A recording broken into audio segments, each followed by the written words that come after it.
আরো একবার যে নির্ঘণ্ট প্রকাশ করলো নির্বাচন কমিশন, পশ্চিমবঙ্গে এবার দু দফায় বিধানসভা নির্বাচন হতে চলেছে। দু দফায় ভোট এবার পশ্চিমবঙ্গে।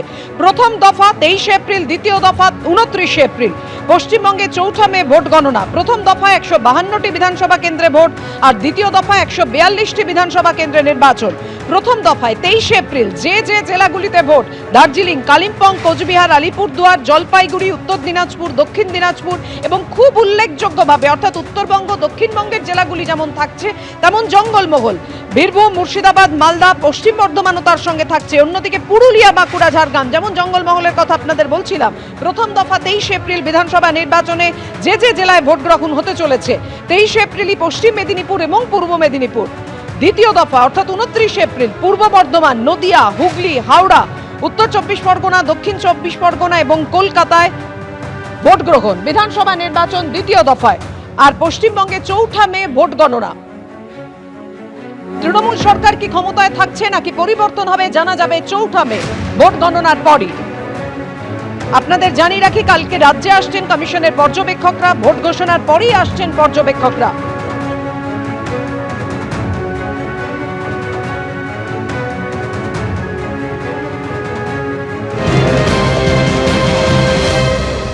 West Bengal, the 294 assembly constituencies, the polling shall be held in 2 phases. In the first phase 152 and the second phase 142. The date of poll shall be 23rd of April and 29th of April. And the counting shall be together for all, that is 4th of May 2026.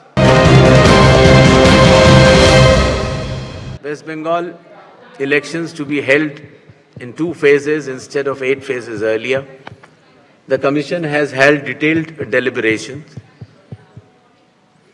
and in its considered opinion, it was found necessary to reduce the number of phases and bring it down to an extent where it is convenient for everybody. দেখুন, সুষ্ঠু এবং অবাধ নির্বাচন করাই নির্বাচন কমিশনের কাছে challenge. যদিও মুখ্য নির্বাচন কমিশনার জ্ঞানেশ কুমার জানিয়েছেন যে একেবারে হিংসা মুক্ত করতে হবে এই ভোট, অর্থাৎ যে দু দফায় ভোট ঘোষণা হয়েছে এ রাজ্যে বিধানসভা নির্বাচন 23 এপ্রিল এবং 29 এপ্রিল।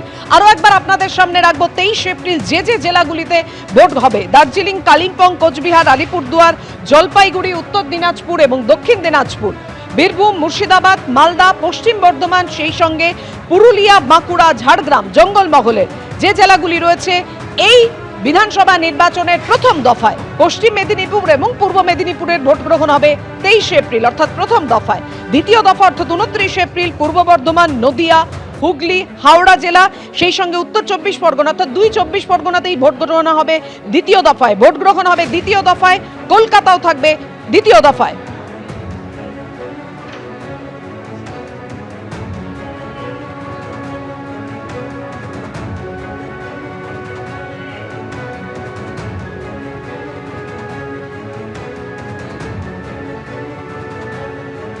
দেখুন, বারবার রাজনৈতিক হিংসার সাক্ষী থেকেছে এই পশ্চিমবঙ্গ। ধারাবাহিকভাবে বিধানসভা নির্বাচন হোক, পঞ্চায়েত নির্বাচন হোক বা লোকসভা নির্বাচন হোক, সুতরাং বারবার এই প্রশ্নই গেছে মুখ্য নির্বাচন কমিশনের কাছে। আজকেও মুখ্য নির্বাচন কমিশনের জ্ঞানেশ কুমার যখন এই নির্বাচনে নির্ঘণ্ট ঘোষণা করতে বসেছিলেন তখন একইভাবে প্রসঙ্গ উঠে এসেছে এই রাজনৈতিক হিংসার। তখন তিনি বলেন যে কোনোভাবেই বরদাস্ত করা হবে না হিংসার ঘটনা।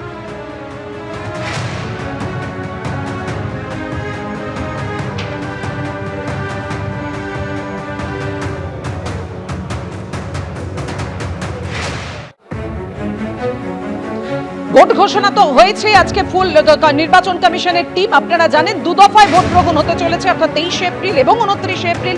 সেই সঙ্গে যে খবর পাওয়া যাচ্ছে নির্বাচন কমিশনের পর্যবেক্ষকরা আগামীকাল আসতে চলেছেন। কি খবর রয়েছেন জানাবেন আমাদের প্রতিনিধি রুমা পাল। রুমা।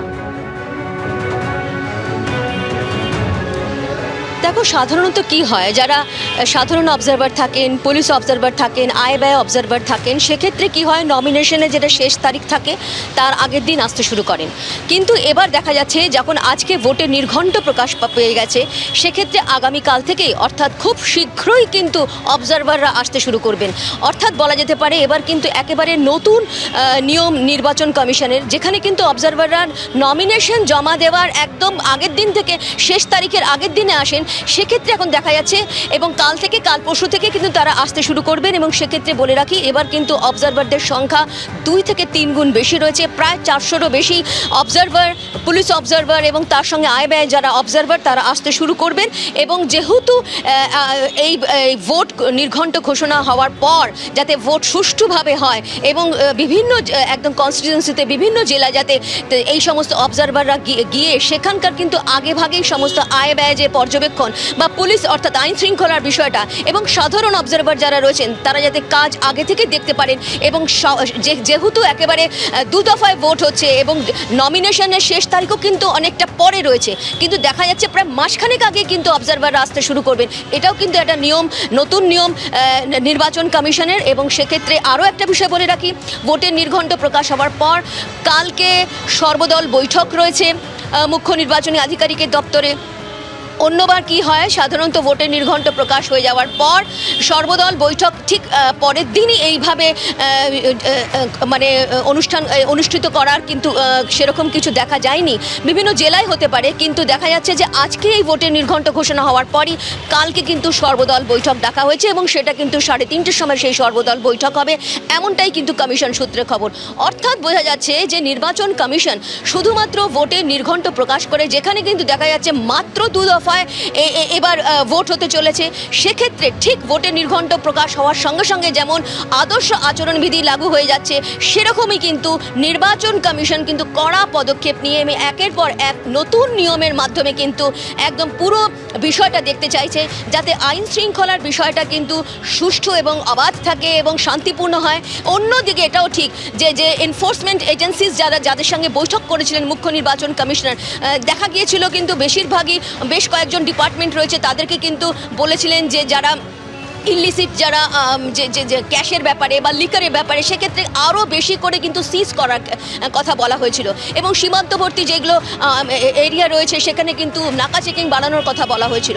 এবং অর্থাৎ বোঝা যাচ্ছে যে এই ভোট যে 2 দফায় হবে, সেক্ষেত্রে কিন্তু অবশ্যই নির্বাচন কমিশনকে যেমন আইন শৃঙ্খলার বিষয়টা দেখতে হবে এবং যাতে সুষ্ঠু এবং অবাধভাবে হয়, শান্তিপূর্ণভাবে হবে, সেদিকেও দেখতে হবে। অর্থাৎ একদম ভোটের নির্ঘণ্ট প্রকাশের সঙ্গে সঙ্গেই কিন্তু অবজারভাররা আসতে শুরু করবেন এই রাজ্যে। ধন্যবাদ।